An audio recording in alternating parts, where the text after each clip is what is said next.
tal? ¿Quién no tararea esta preciosa canción y hace el golpecito de efecto, o bien haciendo palmas, o bien dando un gesto al aire? Bueno, ahí está resoplando nuestra jaca. Estamos en directo, son las 3 de la tarde, 44 minutos, y escuchábamos a la gran Estrellita Castro porque tenemos efeméride. Se cumplen 117 años del nacimiento de Estrellita Castro. Y nosotros hemos querido saber más sobre una artista maravillosa, por eso hemos invitado a Manuel Guerrero. Manuel, buenas tardes. Hola, buenas tardes. Manuel, que sabe todo de Estrellita y que ha estudiado también mucho a Carlos Gardel, ¿verdad que sí, Manuel? Y claro, hemos empezado y hemos dicho, se unen estas dos vidas de estos dos grandes artistas. Manuel, ¿cómo se conocieron? Bueno, fue en enero de 1933, en Buenos Aires, en el Teatro Mayo. Ella decía que era cuando lo conoció en un teatro. Pero lo cierto es que ambos tenían algo en común y es una pasión. A Carlos Gardel le fascinaban las carreras de caballos, eso le volvía loco. Y cuando Estrellita volvió a España después de ese viaje a América, en varias entrevistas decía que una cosa que le había fascinado, eran las carreras de caballos y que incluso había perdido algún que otro dinerito apostando. Fíjate qué cosas, Agustín. Sí, fíjate. Bueno, Manuel, me encanta conocer a gente que investiga sobre nuestro patrimonio musical, pues que nos ayuda a conocer más cosas sobre estas estrellas, nunca mejor dicho, como tenemos aquí en este libro de la estrella de la canción. Y yo he visto algo que yo no sé si se da mucho en las personas que al final acaban siendo grandes artistas, y es que empezó a despuntar desde muy pequeñita. En mi caso también se veía, Gloria, que desde pequeño iba a ser un modorro de campeonato, Claro. ¿sabes? Pero en el de Estrellita, ¿se veía desde pequeña que ella iba a ser algo importante? Vaya, sí, porque cuando tenía unos 12 años, en 1921, ya en la feria de Sevilla de ese año, digamos que la lió, porque el maestro real, ella era alumna de Manuel Real, Realito, que tenía una academia de cante y de baile en Sevilla. Y ella en principio pues cuidaba a su madre, que estaba impedida. Pero digamos que de oír, de cantar, y porque ella era un nervio, no se quedaba quieta, pues al final, se dieron cuenta de que era una artista realmente.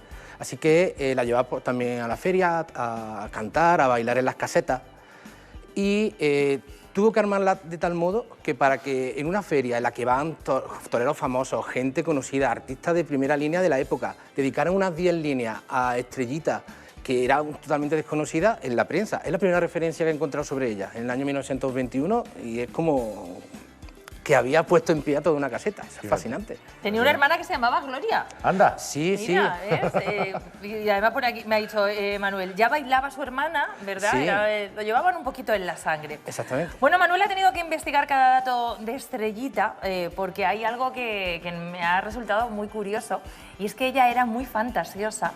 Y es verdad que luego lo que ocurría con lo que ella contaba no siempre iba de la mano, ¿verdad, Manuel? Dijo que no se estrenó actuando hasta los 12 años porque antes se lo había impedido un juez por la juventud. Entonces, ¿cómo fue el estreno realmente? Ella, la primera actuación como Estrellita, tal cual, fue el 6 de junio de 1921, una fecha exacta que encontré en prensa sevillana, y fue en un acto en la que estuvo el torero Ignacio Sánchez Mejía, que es un torero muy relacionado con el grupo del 27, era conocido de García Lorca, de Alberti, de Luis Cernuda y demás grupos, ¿no? Demás poetas. Y digamos que esa es su primera actuación como Estrellita, tal cual, ¿no?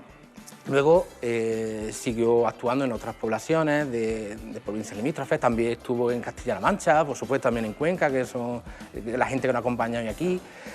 Y bueno, en diciembre de 1921 hubo otra actuación en Sevilla, y es posible que entonces a partir de ahí surgiera esa prohibición, porque en los años posteriores no he encontrado que actuar en Sevilla, claro, en el 22 ni en el 23. Claro, es que ahora ya no, ahora es fácil. Ahora Sí. pones en Google, buceas, tienes referencias, Claro. investigar y documentarse sobre artistas como Estrellita Castro es más complicado, pero por eso tenemos aquí a Manuel para que nos cuente detalles. Claro, ahora mismo tú puedes decir que has ganado el premio Azadón de Oro de Valverde de Júcar y demostrarse que es mentira si buscas un poco en internet. Pero antes esto no pasaba. Pero fíjate, yo estuve viendo la película de Gila y hablaba con el director que a Gila le pasaba un poco eso, que se inventaban un montón de historias y no sabían qué cosas eran verdad, qué cosas eran mentira por la falta de documentación. Pero hay una cosa en la que se ha investigado Manuel que decía Estrellita que parece ser que se había tirado ahí un pegotillo. Ella decía que eran 12 hermanos. Pero en realidad solamente tuvo 4, ¿no? En efecto, claro. Ella decía que había tenido 2 hermanos, pero en verdad fueron 4. Y esto se demuestra, lo encuentro en que su padre fallece en 1928 y en la esquela está publicada y solamente hay 4, son 4 hermanos, Luisa, Gloria, Pepe y ella, Estrella. ¿Y el caracolillo, Y también, Manuel? exactamente, otra de las grandes historias, ¿no?, con la que siempre nos cuenta o recordamos de ella, que desde pequeña, desde la cuna, su madre se lo había puesto... Mira el caracolillo, Manuel. Te queda divino. Me han hecho un caracolillo acorde con mi cabeza. Mi cabeza, si lo ves desde Google Maps, es como una rotonda. Y por eso me han puesto el caracolillo un caracolillo.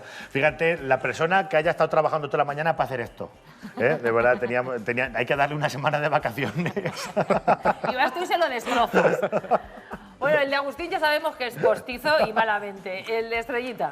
Bueno, el de Estrellita, como he comentado, ella decía que desde la cuna, ¿no?, desde que los 6 meses se lo había puesto prácticamente, pero lo cierto es que, sobre todo en el 36, 35, cuando se lo encontramos muchas veces, y a partir de la muerte de su madre, en el año 1953, siempre lo va a lucir y lo va a tener, probablemente pues como homenaje o recuerdo a esa figura también entrañable y muy importante para ella, que fue su madre Sebastiana. Y su padre. Es una historia de vida, cuando profundizamos en las personas que han marcado y que se han convertido en grandes iconos, vamos recorriendo toda esa historia y nos encontramos con detalles separados de la persona, de lo que eran como mujer ella y como artista. Empezó a triunfar fuera de Andalucía, me cuenta Manuel, ya con 16, 17 años. Fue la enfermedad de su padre quien paraliza la carrera y cuando fallece el padre entonces es cuando la retoma, ¿verdad, Manuel? Ella tendría unos 22 años cuando graba el primer disco, que era de pizarra. Sí, ella cuando su padre está enfermo y fallece, como he comentado antes, en 1928, sobre todo se queda cerca, ¿no? Ella es de las primeras voces que suena en la radio de Sevilla, el radio sevillana, porque ella va a actuar en directo, no es como hoy que se pone el disco, ¿no? Ella iba allí, había una orquesta o un guitarrista o un pianista y ella cantaba en directo. Y luego empieza ya, una vez que fallece su padre, digamos que vuelve otra vez a moverse, sobre todo por Barcelona, donde obtiene un grandísimo éxito en el año 28, 29, y en el 30 graba esos discos de pizarra que has comentado, en la que, bueno, hay canciones que no nos suenan hoy mucho, como Carmelilla de Granada, Mi bata de cola, incluso Saetas que a Jesús del Gran Poder y demás, que es verdad que no nos suena, pero son discos de pizarra porque era lo que entonces se hacía. Ella se metía en el estudio y grababa 10, 20 temas, pero solamente podían salir 2, cara A y cara B. Claro. Sabes que en el año 34, ¿no?, cuando ella tenía 26 años, ella se convierte en una estrella, incluso hace las Américas, y graba por primera vez Mi Jaca. Esta canción con la que hemos entrado hoy y que todo el mundo se la sabe sin saber por qué. Todo el mundo la hemos escuchado tantas veces. De la cultura popular del país, la hemos hecho nuestra, Manuel. Y empezó a viajar, ¿no?, a hacer las Américas. Sí, el primer viaje en América fue en el año 32 y en el 33, como hemos comentado al principio, cuando se encontró con Gardel. Y luego Mi Jaca, un grandísimo éxito, una canción, digamos, del verano del julio del 34. Y Maluma se entera de esto, ¿eh? Con lo que Maluma haría Mi Jaca. Calor para cortar. ¡Oh! Cuando pasa por el caminito de Bad Bunny, ¿no? Miami, Bad Bunny. También podría ser, sí. Bueno, nosotros preferimos la versión original. Canción del verano en 1934, ahí es nada, Manuel.